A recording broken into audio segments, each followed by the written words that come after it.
Book of Heaven, Volume 29, March 6th, 1931.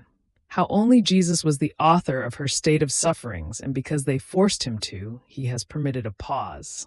How in God there is absolute rest, outside of God work. I continue to live amid the bitternesses of my present state.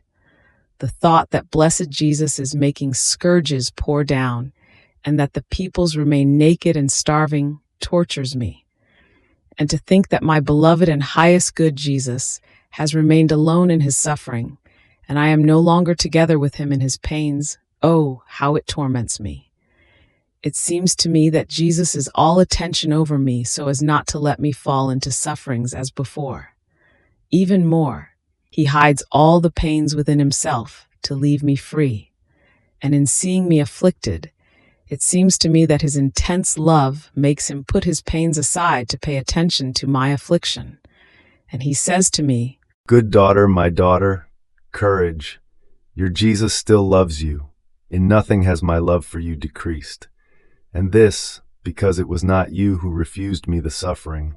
No, my daughter would never have done this. They forced you to. And I, in order to give you peace, and to make them see that it was really I that kept you in that state of suffering for so many years.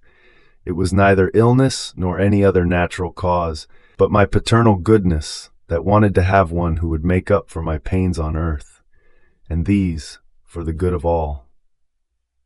And now that they have forced you, and have forced me also with their impositions, I made it cease completely, giving you a break.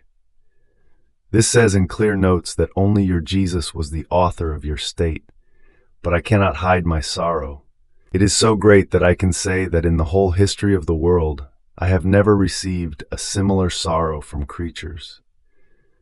My heart is so grieved and gashed by this sorrow that I am forced to hide from you the deep gash, so as not to embitter you more.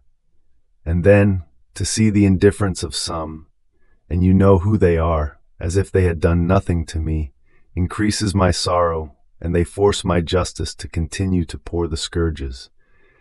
And I will continue, my daughter, to pour the chastisements.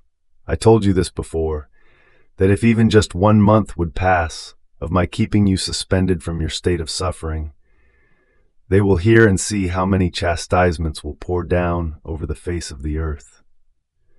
And while my justice does its course, we will occupy ourselves together with my divine will, I making it known to you, and you receiving the good of its knowledges, because each knowledge brings the growth of the life of my will in you. And for each act of yours done in the new knowledge, my fiat gains more ground in your soul and extends more its kingdom in it. More so, since creatures have no power to enter into my divine will to disturb us and dictate to us the law. Therefore, we are free to do whatever we want. We have absolute freedom. Therefore, be attentive to continue to cross its interminable seas. Then, while he was saying this, I felt my little intelligence being transported into an abyss of inaccessible light. This light concealed all the joys, all the beauties. In appearance, it seemed to be light, but looking inside, there was no good which it did not possess. And my sweet Jesus added, "My daughter, our divine being is most pure light, light which contains everything, fills everything, sees everything, does everything, light such that no one can arrive at seeing where our boundaries reach, its height and depth. The creature gets lost within our light because she does not find its shore, its port, in order to get out. And if the creature takes from this light of ours, it is just little drops that serve her to fill herself completely with light, to the point of overflowing outside.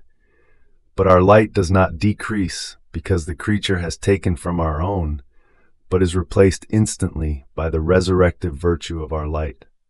So, our Supreme Being is always at one level in perfect balance. We can give as much as we want if we find souls who want to take from our own without losing anything. Even more if we find one who wants to take, we set to work. In fact, you must know that within us there is perfect rest, nor do we have anything to do. There is nothing to remove or to place. Our happiness is full and complete. our joys are always new. Our will, as acting in us, gives us the perfect rest of the beatitudes of our divine being, which has no beginning and will have no end. So this abyss of light that you see contains an abyss of joy, of power, of beauty, of love, and so on. And we, while delighting, rest in them, because only when nothing is lacking and there is nothing to add, then can it be called true and absolute rest. On the other hand, outside of our divinity, our work comes out into the field, and this field is the creatures. Our very divine qualities, which inside of us give us rest, outside of ourselves give us to work, and now we make our will work for the good of creatures. That divine fiat, which we put out in the field in creation, from which all things came out, never desists from its work. It works incessantly. It works by preserving everything. It works for four. It wants to be known, for it wants to reign. It works in issuing more souls to the light of the world, and forms its admirable designs to carry out its work and to have the occasion to always work. It works in withdrawing souls into the bosom of eternity. We can call our divine will the all-doer that never spares continuous work, even for the good of those who do not recognize it. Our love works, our mercy, our power works, and also our justice works for the good of creatures.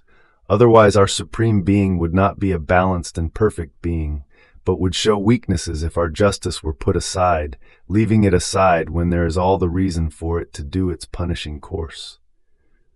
See then, our work is the creatures, because having issued them from within our ardor of love, our love leads us to work in order to always, always love them, because if our work ceased, love would cease, and creation would resolve into nothing. Fiat.